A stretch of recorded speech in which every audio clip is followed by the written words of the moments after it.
In a world where people often walk past each other without a second glance, it was a child's innocent voice that broke the silence, soft, pure, and filled with compassion. A little girl, clutching her lunch in tiny hands, tugged at her father's sleeve, her eyes fixed on a stranger who seemed forgotten by the world. Her words pierced not only her father's heart but carried a weight that could move anyone who heard them. But this wasn't just any father. He was a man known for power, wealth, and success, a CEO who had built his empire with relentless drive. Yet, in that fragile moment, stripped of titles and boardrooms, he stood simply as a single dad, face to face with the raw reminder of humanity through the eyes of his daughter. The city was alive with its usual rhythm of honking cars, glowing billboards, and hurried footsteps chasing the next meeting, the next deadline, the next deal. In the middle of it all stood a man who was no stranger to that chase. His name carried weight in corporate boardrooms, his signature could move millions, and his presence alone could silence a room.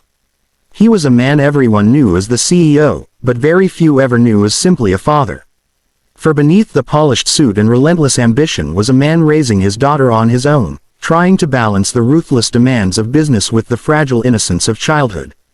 That afternoon, while the sun was dipping low and painting the streets in shades of gold and shadow, he took his little girl out for a simple meal. Nothing extravagant, nothing planned for show, just a father and his daughter sitting together at a small cafe near the park.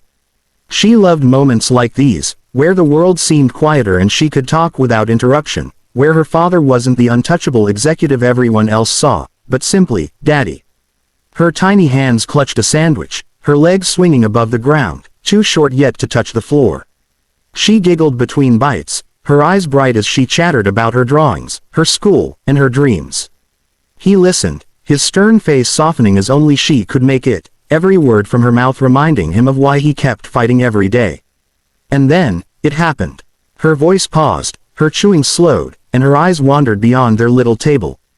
Just a few feet away, near the corner of the cafe window, sat a woman hunched over, her clothes tattered, her hair messy, her presence almost invisible to the busy passers-by. She wasn't begging, she wasn't crying out, but her empty eyes betrayed a hunger far deeper than just the absence of food. The little girl stared at her, heart tugged by something her father's world of power and numbers often overlooked. She tugged gently at his sleeve and whispered words so innocent, yet so piercing, that time itself seemed to stop. Daddy, she looks hungry, can I share my food for her? The father froze. He had faced hostile takeovers, legal battles, betrayals, and crises that could shake entire companies, but nothing had disarmed him like that tiny voice. In that moment, the grand weight of his wealth felt meaningless, and the walls he had built around his heart to survive the ruthless world seemed to crack. He looked at his daughter, her eyes wide and filled with genuine concern, then looked back at the woman sitting quietly outside. He felt something stir deep inside him, something he had not felt in years. For a man like him, every decision was calculated, every action weighed against risk and return. But there was no spreadsheet, no business plan, no return on investment for what his daughter was asking. It was a simple plea born from kindness, and it left him vulnerable in a way that frightened him. Still, he nodded slowly. Yes, sweetheart, he said softly, his voice almost breaking. Go ahead, she beamed, sliding off her chair, clutching half of her sandwich in her tiny hands as though it was treasure. She walked up to the woman with no hesitation, no judgment, no fear.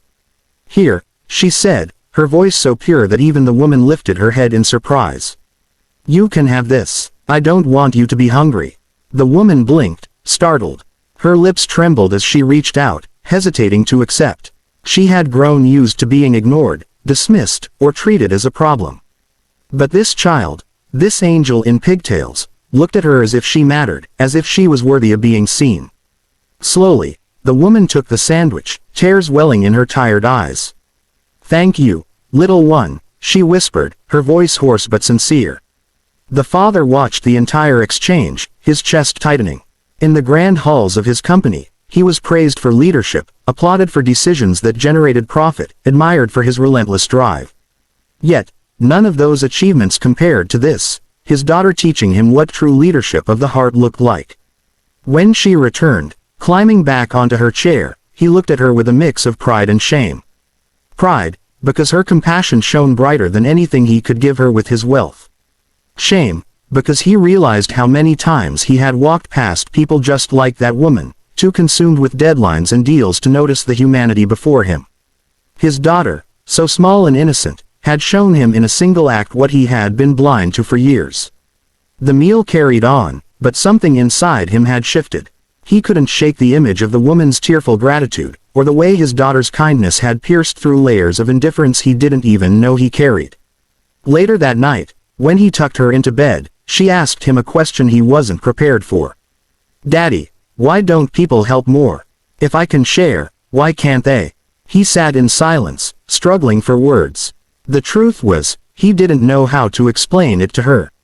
How could he tell her that people were too busy chasing their own survival, too wrapped in their pride, too distracted by the race for success? How could he tell her that even he had been guilty of the same? Instead, he kissed her forehead and whispered, "You're right, sweetheart. People should help more, and maybe we can show them how." That night, as the city lights flickered outside his window, he sat alone in his study, staring at the empire he had built. Awards lined the shelves, documents filled his desk, and the hum of distant success seemed to echo in the room. But for the first time, it all felt hollow. What was the point of all this power if he couldn't use it to make a real difference? What kind of legacy would he leave if his daughter grew up learning that success was measured only by money and status, and not by compassion and humanity? The next morning, instead of rushing into his usual schedule of meetings and calls, he sat down with his daughter at breakfast. "Sweetheart," he said carefully, "what if we help more people like the woman you saw yesterday?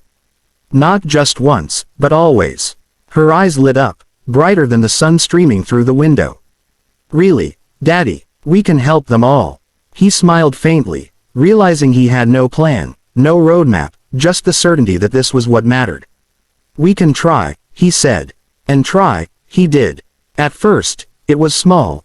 Donating food to shelters, sponsoring meals, quietly reaching out to organizations that were already doing the work he had ignored for so long. But the more he did, the more he realized it wasn't enough to just write checks or sign documents. He wanted to be there, to let his daughter see, to let her know that kindness wasn't just about giving money, it was about showing up. So he began to take her along, letting her hand out meals, letting her listen to stories, letting her feel the warmth of gratitude that could never be captured in numbers. The board members of his company raised eyebrows at first. Some even warned him that his focus was drifting, that mixing compassion with business could weaken his edge.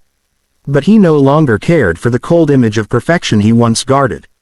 Instead, he began weaving compassion into the very fabric of his empire, creating programs for employees, ensuring food security for struggling families, funding education for children who had no one to fight for them. It all began with that single moment, that single question from his daughter, that single sandwich shared with a stranger.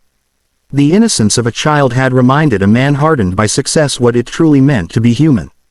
And as he watched his daughter grow, he knew that the greatest legacy he could ever leave her wasn't the wealth he accumulated, but the kindness he showed, and the compassion he taught her to carry into the world.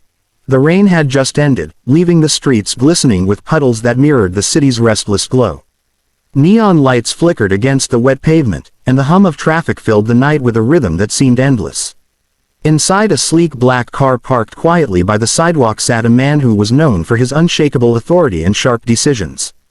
His phone buzzed with unread emails and pending contracts, each one representing millions of dollars, yet his attention was fixed not on the screen but on the small figure seated beside him, his daughter, her tiny fingers tracing circles on the fogged-up window. She was humming softly, lost in her own world of innocence, unaware of the weight her father carried on his shoulders. To everyone else, he was the embodiment of power, a man whose voice could shift markets and whose eyes could intimidate even the boldest rivals. But here, in this quiet space, he was just Daddy, fumbling to understand a world that her purity painted so differently from his own. When the car rolled to a stop near a bakery, she perked up, her smile lighting the dark leather interior. He stepped out with her, holding her small hand in his. They bought pastries, warm and fragrant, the kind she loved most. She skipped slightly as they walked back, clutching her little box as though it was treasure. And then, just outside the bakery, they saw her.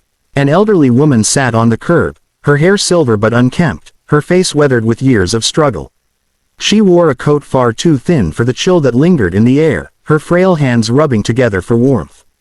Her eyes were cast down, not asking, not pleading, just existing, invisible to the hundreds of people who passed her by without a second glance. The little girl stopped. She tugged her father's hand, halting his stride. "Daddy," she said softly, her voice carrying a seriousness rare for her age, "she looks hungry."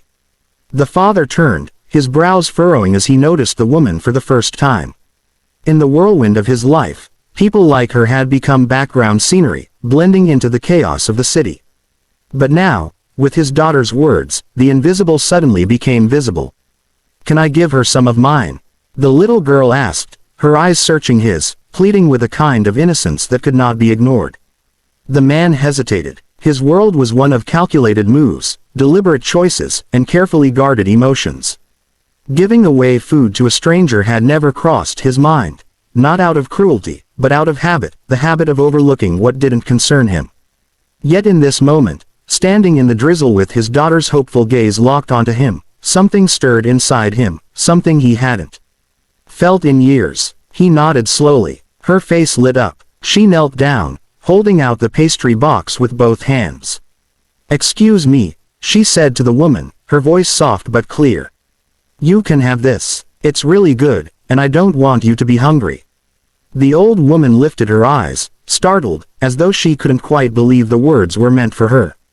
Slowly, her trembling hands reached out. Tears welled up, spilling down her wrinkled cheeks as she accepted the box. "Thank you, child," she whispered, her voice breaking. "God bless you." The girl smiled, a pure, radiant smile, and returned to her father's side.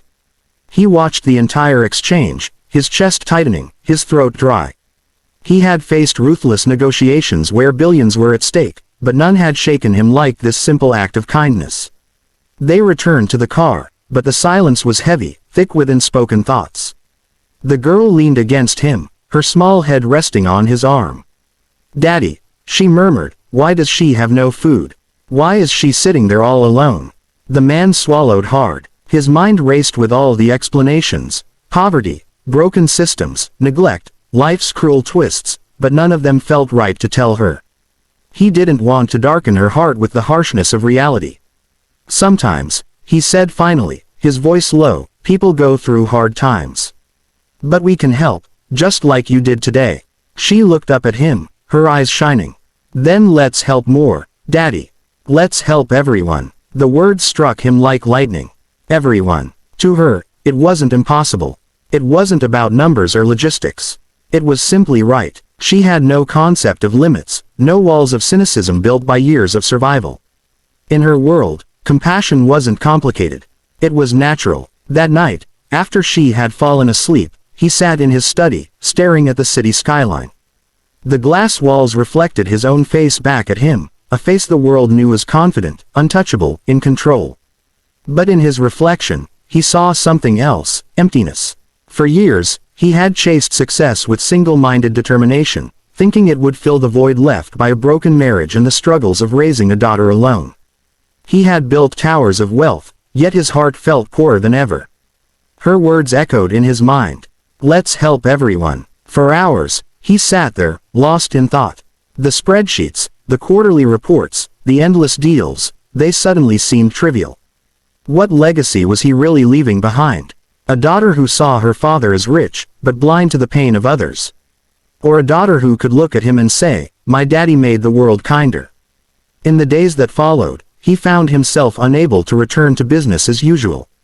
The memory of the old woman's grateful eyes haunted him, and his daughter's words pushed him into action. He began quietly, almost cautiously. Instead of just donating money, he went himself, bringing his daughter along. They visited shelters, carrying boxes of food. He sat with people, listening to their stories, stories of dreams lost, families broken, battles with circumstances they could not win. And every time, his daughter was there, her smile and innocence bridging the gap between their worlds. The change did not go unnoticed. His board members began whispering. Investors questioned his shifting priorities. To them, Time spent in soup kitchens or on community projects was wasted time, time that should have been spent expanding profits.